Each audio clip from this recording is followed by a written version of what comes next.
अनंतनाग आतंकी हमले में जम्मू कश्मीर पुलिस के डीएसपी और भारतीय सेना के 3 जवानों ने अपनी जान कुर्बान कर दी।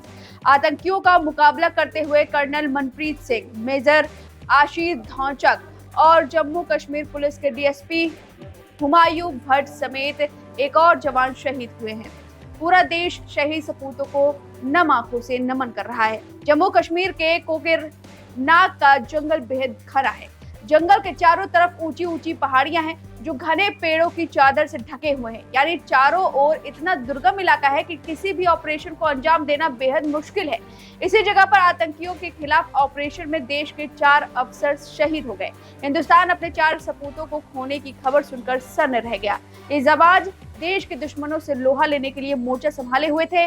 आज हम आपको बताने जा रहे हैं कि सेना के इन अफसरों को काउंटर फायरिंग में गोली नहीं लगी, बल्कि बकायदा जाल बिछाकर इन पर हमला किया गया था। 12 सितंबर 2023 की सुबह का वक्त था जब कश्मीर सो रहा था। तभी खुफिया एजेंसी के कानों तक एक मुखबिर के जरिए खबर पहुंचाई गई।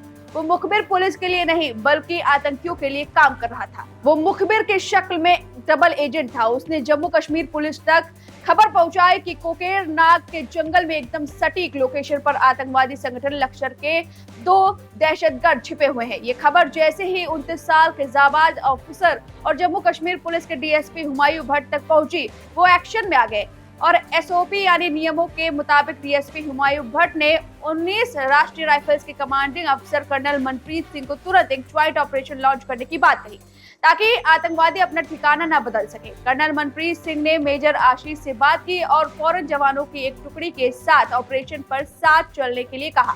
जम्मू कश्मीर पुलिस और सेना दोनों की टुकड़ियां मुखबिर की दी हुई उस लोकेशन पर पहुंची। ये लोकेशन अनंतनाग जिले के इसी कोकेरनाग जंगल में था। ऑपरेशन काफी मुश्किल था। यहाँ मक्के के खेत है, सेब के बगीचे हैं, पहाड़ी पर घने जंगल। इन्हीं जंगलों के बीच में ऑपरेशन चला। अफसरों को लगा कि मुखबिर की खबर पक्की है और लश्कर के आतंकवादी आसपास ही मौजूद हो सकते हैं। फौरन ज्वाइंट सर्च ऑपरेशन लॉन्च किया गया। पुलिस और सेना की टुकड़ियों मोर्चा संभालने के लिए तैयार होने लगी। जैसे ही कर्नल मनप्रीत सिंह, मेजर आशीष और डीएसपी भट्ट सर्च ऑपरेशन का प्लान कर रहे थे, अचानक गोलियां दागनी शुरू हो गई। दोनों आतंकवादी जंगल में मौजूद उसी हाइड आउट के बगल वाले पहाड़ के ऊपर छुपे हुए थे और घात लगाकर हमला करने के लिए आर्मी और जम्मू कश्मीर पुलिस की टीम आने का इंतजार कर रहे थे।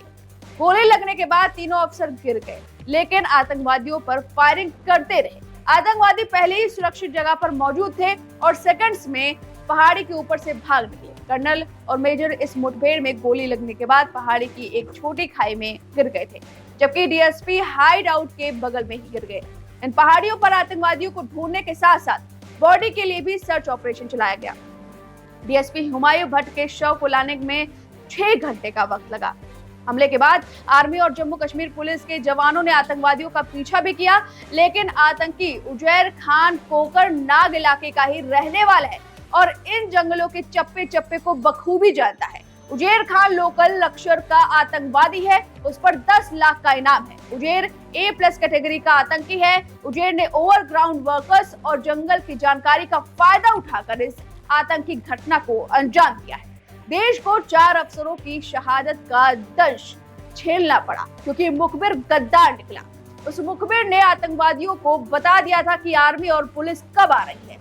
उसने आतंकियों को बता दिया था कि टीम कैसे और कितनी संख्या में आ रही है। मतलब जाल बिछाकर हमला किया गया था। हालांकि अब जम्मू कश्मीर के बारामूला के उरी में आतंकवादियों और सेना के जवानों के बीच मुठभेड़ में 3 आतंकवादी मारे गए हैं। इसके साथ ही सेना और पुलिस के जवानों ने इलाके में तलाशी अभियान चलाया हुआ है।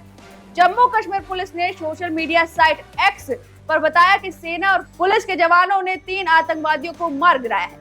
दक्षिण जोन कश्मीर पुलिस ने जानकारी देते हुए बताया, भारतीय सेना, जम्मू कश्मीर और पुलिस और खुफिया एजेंसियों की ओर से शुरू किए गए एक संयुक्त अभियान में आज सुबह उरी सेक्टर बारामूला में नियंत्रण रेखा के पास घुसपैठ की कोशिश को नाकाम कर दिया गया। 3 आतंकवादियों ने घुसपैठ की कोशिश की, जिन्हें सतर्क सैनिकों ने घेर लिया। 2 आतंकवादियों का सफाया कर दिया गया है और शव बरामद कर लिए गए हैं। तीसरा आतंकवादी मारा गया है, लेकिन नियंत्रण रेखा पर पाक पोस्ट की ओर से गोलाबारी के कारण शव की बरामदी में बाधा आ रही है। तो एक तरफ जहां हमारे 3 जवान शहीद हो गए हैं, उसका दंश हमें झेलना पड़ा है, तो उसी तरफ ये पता चला कि एक मुखबिर के चलते ये जाल बिछाया गया था। अब लेकिन एकदम से हमारी पुलिस अलर्ट पर है, चाक चौबंद वहां पर सिक्योरिटी है और अब सबकी नजरें उन घुसपैठियों पर है जो हमारे इन जवानों की शहादत का कारण बने। फिलहाल इस खबर पर आपकी क्या राय है, हमें कमेंट करके जरूर। वीके न्यूज, राष्ट्र के नाम।